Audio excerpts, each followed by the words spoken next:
bring you energy matters in an informal setting. This week's episode is being recorded at the World Trade Fair in Essen, so listeners, pardon the background hub of ongoing negotiations and deals being struck. In a follow-up to last week's pod, and many in recent weeks, we return to events in the gas market, the main driver of the energy market crisis across Europe. We will take a close look at recent developments such as the drop in flows on the Nord Stream 1 pipeline, which transports gas from Russia to Germany. And joining me, Richard Sverrisson, is my old friend Wayne Bryan of Refinitiv. A warm welcome to you, Wayne. Good afternoon. Nice to see you here at eWorld. Yeah, are you enjoying yourself? Well, it's my first time here, actually, so I'm really enjoying it. A lot of good people around, a lot of good stands, some new technology, some new innovations. Yeah, it's a good vibe here. Perfect. So, Wayne, I thought, your expert subject here, the gas market, European gas market. What's happening at the moment? We see Nord Stream 1 flows down, as I hinted at in the intro. We see some outages in North America. These are the main price drivers? Yeah, definitely. You look back a few weeks ago, just before the Freeport and also the Russian flow issue, you looked at prices and they'd already retreated back below pre-invasion levels. That told you the market was a bit more sanguine in regards to supply. Storages were getting filled at record rates. They're still getting filled, of course, but a bit slower now. So the market was quite relaxed. To be fair, LNG continues to arrive. Chinese demand hasn't recovered. So that led to prices, falling nicely. And then, of course, and I actually said it in our weekly report a couple of weeks ago, that this price looks a little bit cheap. And judging by what's been happening in the past, I think it's a bit remiss to sort of think we're out of the woods yet. And then, of course, a week later, we had the double whammy of the Freeport situation and, of course, Nord Stream 1 and all the political sort of discontent that's been bubbling around ever since. And now the market, again, is once more in a precarious situation and prices are back on the rise. So you would say fear has taken hold again, isn't it? Fear has definitely taken hold again, even though Nord Stream 1, has got lower flows. We're still filling storage. LNG is still arriving. Demand is very low at the moment. It's been very warm. So, overall, things were looking quite comfortable. But now we've got this sort of spectre of Nord Stream 1 flows. Will they return to previous levels? Will the turbine arrive? Will the compressor, arrive from Canada? You've got the Italian Prime Minister calling the Russian, I think, Dmitry Peskov, a liar today. There's talk of Gazprom withholding supplies to Europe, which if you look at the available capacity at other routes, you could say that. Deliveries have been cut to several buyers over recent week, as we've seen. So, it's back to sort of uncertain times and, again, relying on LNG to sort of help us fill our storages ahead of the start of the winter. And I think that's where the real concern is this continues into the winter. We might still get the storages back to a reasonable level, but then what happens if we have a cold snap? What happens if we have an extended outage, for example, in Norway, the UK, something not even connected to Russia, just to exacerbate the situation? Cold snap in Asia could drive their price above ours. We're going to continue fighting with them. So I think, there's a lot of uncertainty. And I think it's mainly driven by Gazprom and the sort of flows coming into Europe. Well, if we can follow up and ask about Nord Stream 1. I mean, it's quite unusual to talk about Nord Stream 1 because we're so used to talking about Nord Stream 2, aren't we, over the premise. Exactly. So, but what was happening there? What's behind these reduced flows? I mean, is it, you'd mentioned the turbine? Could you go into... the compressors. So there's these compressors that have had faults. Now, these have to be checked, and the way to do that is they go to Siemens and then they go to Canada. Now, the Canadians have the part. Now, what's happened now is, but due to sanctions, they can't send that part back. They're not allowed to send anything to Russia. So that's why at the moment we've reached an impasse. Now, just after that, there's been talk of the German and the Canadian governments getting together to see how they can get around this. But as of yet, we've seen nothing. No further news on whether this compressor is going to be returned. Then we had another issue where Gazprom took another compressor offline and said it's got a problem. Now we've got two offline now. So now we've got another problem. So we've got two more of these left. But people are now saying that this is being used as an excuse to further cut European gas flows. And of course, we all know the impact it's having on the European gas market. Not only that, but also on the economies. You've seen the inflationary numbers around Europe are rising. Energy prices, including my own supplier, tried to make me have a direct debit of around £350 a month. So this is happening a lot, and I think Putin even mentioned it, alluded to it. He said these sanctions and tit-for-tat sanctions, it's actually causing a lot of harm for the European economies, which of course it is, but we mustn't forget there's an invasion still going on, and these sanctions are in place for a good reason. So sort of the Nord Stream 1 situation has caught people out a bit, obviously by surprise. We didn't expect this to happen. One good thing is it was already going offline for maintenance anyway on the 11th of July, so which was already, obviously priced in where we get no Nord Stream 2, it's its annual inspection. But what the fear is now is if that annual inspection goes ahead and then they come out and say, well, actually, we found further issues due to this, the compressors haven't returned, there'll be zero Nord Stream flows when it returns. And that, after the maintenance period, that would really make the March the 8th peak. The European gas hubs, because that's a major concern at the moment. And if you look, even we did our own sort of analysis looking following month, even if Nord Stream 2 is continue at 60% capacity, Nord Stream 1, you've got me saying it now. Nord Stream 2 no longer, it's catching. Yeah. Even if Nord Stream 1 runs at 60% capacity, which it sort of is now, for the rest of the summer, still get storages filled to a reasonable level if, of course, LNG continues where we expect it. So it's not the doomsday scenario that we all think.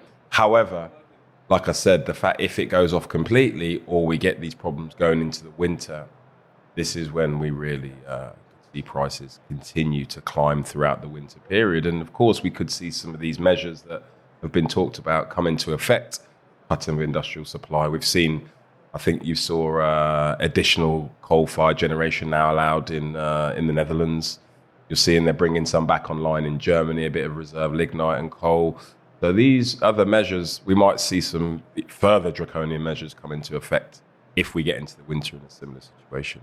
But it seems like Gazprom has got us over a barrel here. I mean, it's like, you drop the sanctions or basically you get no gas. Well, this is how it kind of appears, because as I said, they've got capacity out of the routes. They can send gas via Velki, they've got capacity, they can send more via Suja, but they're not. Via Slovakia and Poland. Yeah. There was the latest auctions yesterday, nothing. They didn't buy anything for next month. So again, it seems like they're saying they cannot, but it seems like they do not want to. Sort of interpretation. There's no other way to interpret it. If you've got the capacity to send it, why are you telling the likes of ENI, Uniper, etc., you're delivering less gas?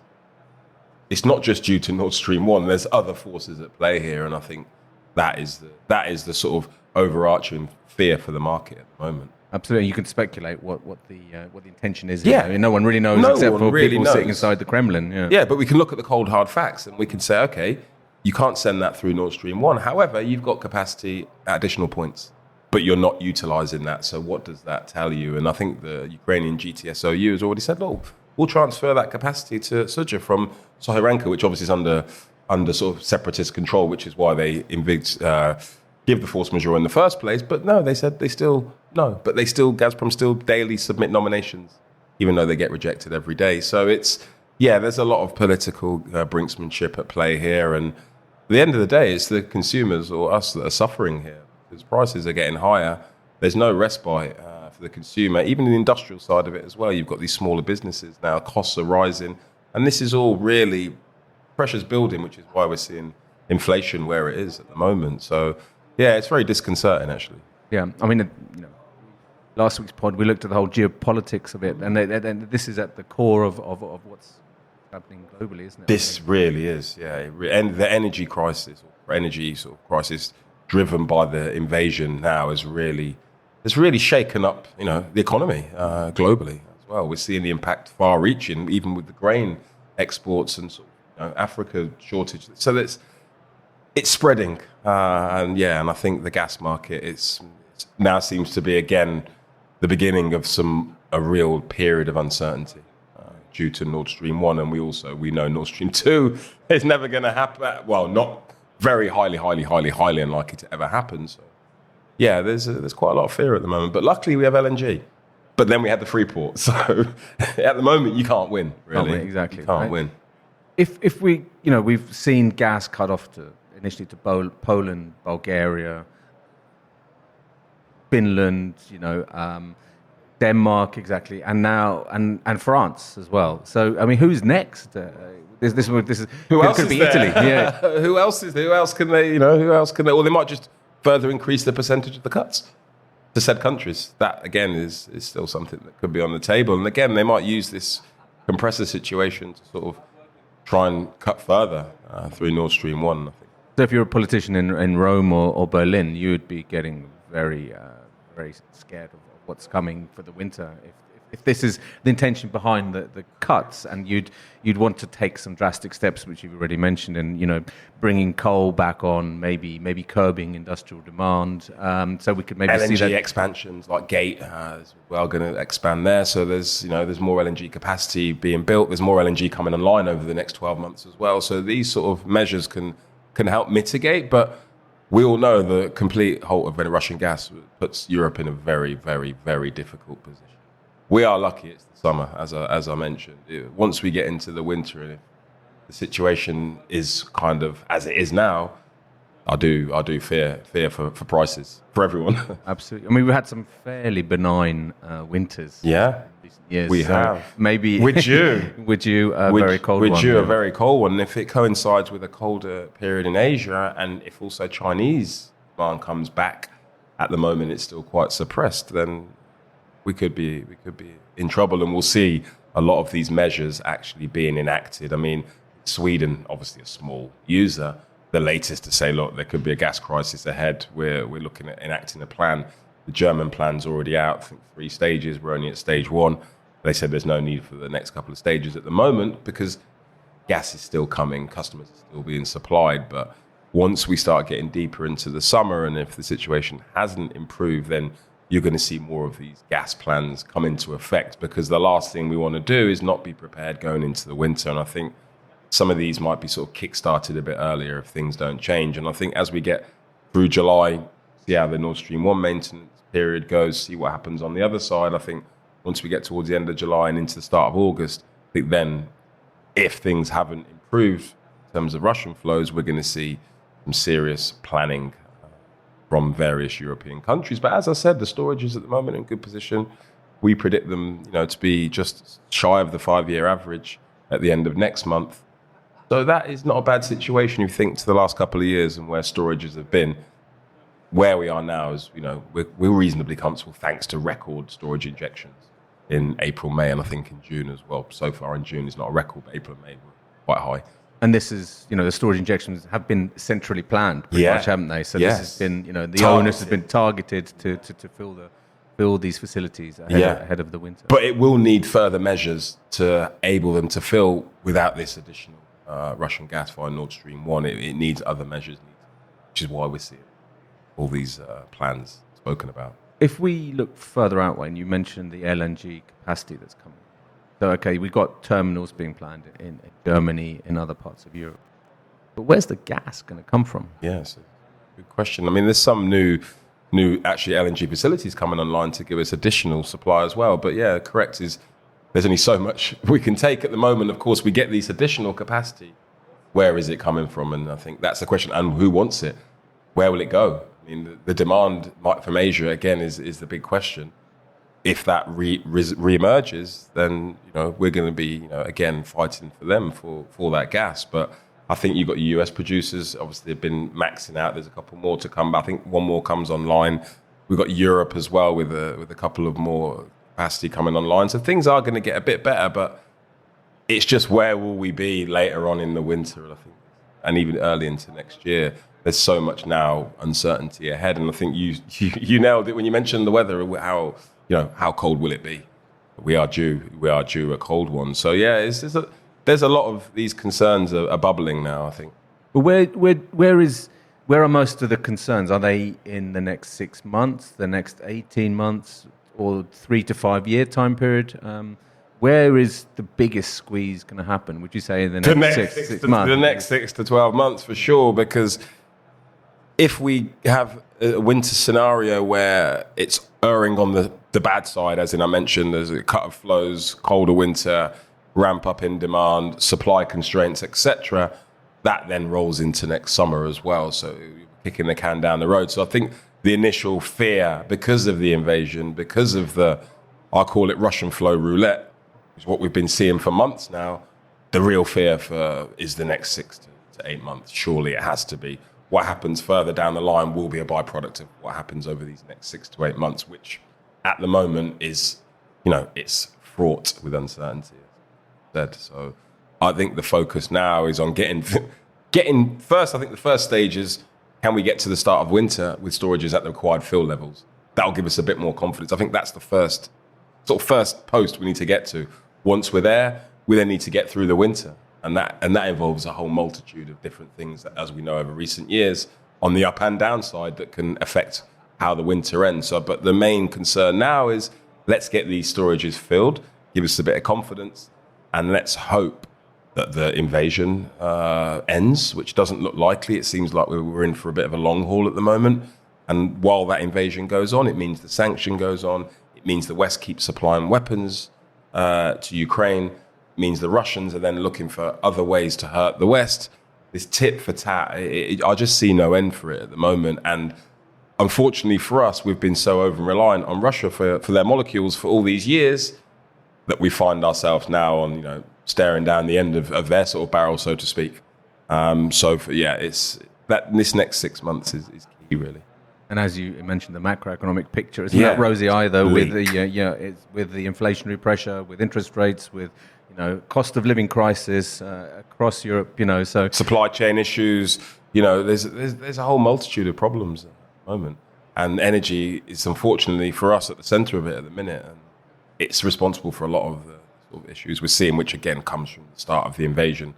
Ever since then, I think nothing's really been the same in the European gas market, apart from the odd quiet moment like a few weeks ago. But as I said, we're always mindful that there's always something. That's what I remember saying, there's always something. And I used to be a trader, and we'd say that there's always something that's going to happen. You can never really relax. And I think we got a little bit relaxed a couple of weeks ago, and then bang, bang, 2 incidents straight away showed us how fragile this market is at the moment. I think that's the point.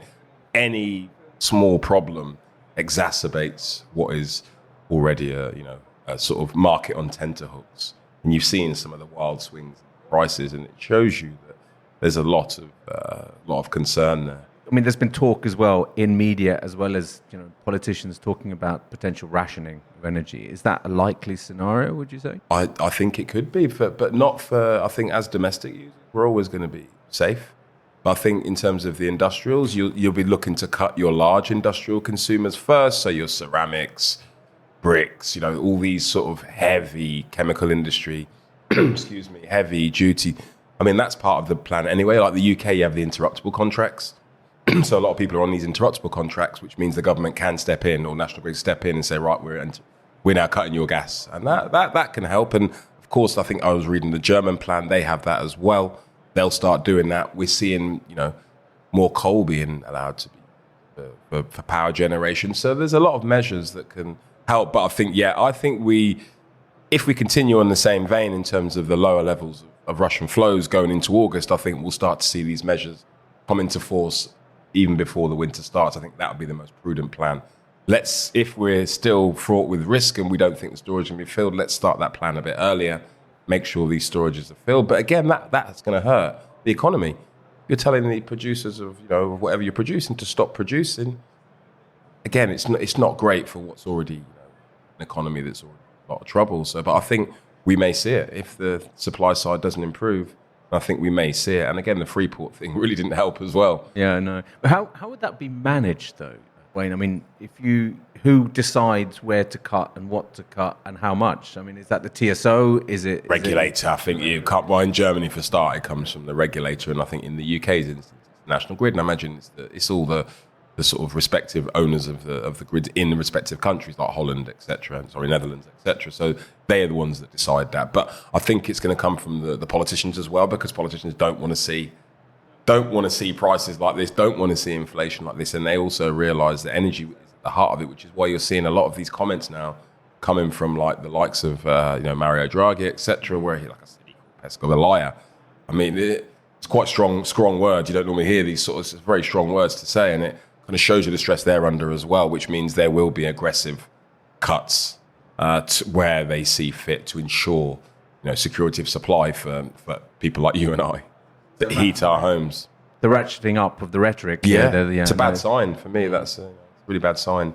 Things are actually deteriorating. And the thing is, when you look at Russia, they can really do what they want to us in terms of gas. They can flick the switch today.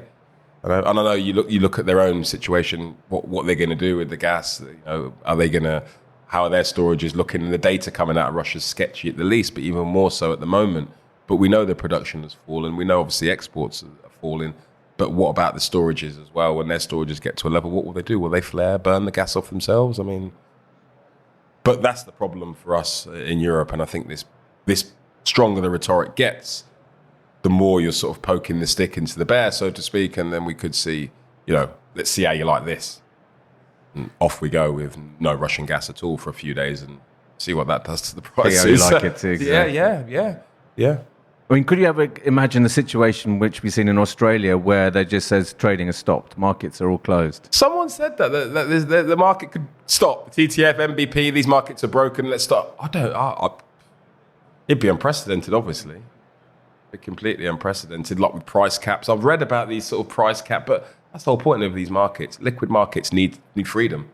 I think you start putting in price caps, and how does that work in terms of especially the TTF, or you stop the trading? Then, I think that would be the most extreme measure. But it's again, as we always keep saying as well, throughout these last few, there's nothing's off the table. We're in extreme times. Nothing would surprise me at the moment. Surprised a lot for the last few years in these energy markets, but not like the last 12 months. I didn't think I'd see prices like this. I think I'd see volatility. Some of the close numbers have been horrific. And again, that's another point. The German government are going to increase credit lines to allow these buyers to purchase more gas. They're going to help do that as well, because that's been a huge concern with price swings like they are, is margin calls, etc. That's another way of helping. For sure. I mean, final question. Some of the journalists at Montel put out stories about potential trade war, LNG trade war with China and Europe. I mean, we've seen a downturn in the Chinese economy. Demand in China has been weak, but once the economy starts going at full speed again, when we're talking maybe just after summer, autumn, certainly in the winter, how will that play out? Big risk, the European gas market as well. But what it will do is it will keep our prices even more elevated to stay in competition with Asia. But you mustn't forget, in Asia, there's a lot more price-sensitive buyers, especially in southern Asia, your likes of India, Pakistan. They step out at certain levels, even below 30, some of them 30 and below. They're not happy. 25 upwards, and over 30, they're not happy, and they're stepping out of the market.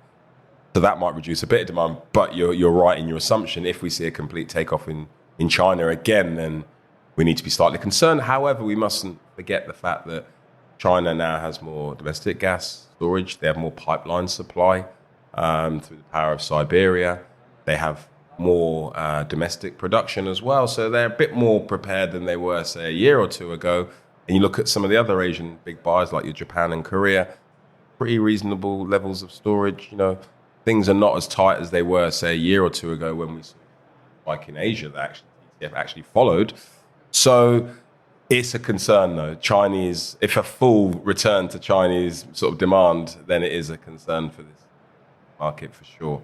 And if you have a very extreme winter in Northeast Asia as well, then that's also and remaining uncertainty with Russian gas flows, then it's actually a perfect storm once more. We've seen a few perfect storms, but this again would be another perfect storm for perhaps even a test of what we saw in March the 7th. I think 800 pence a therm.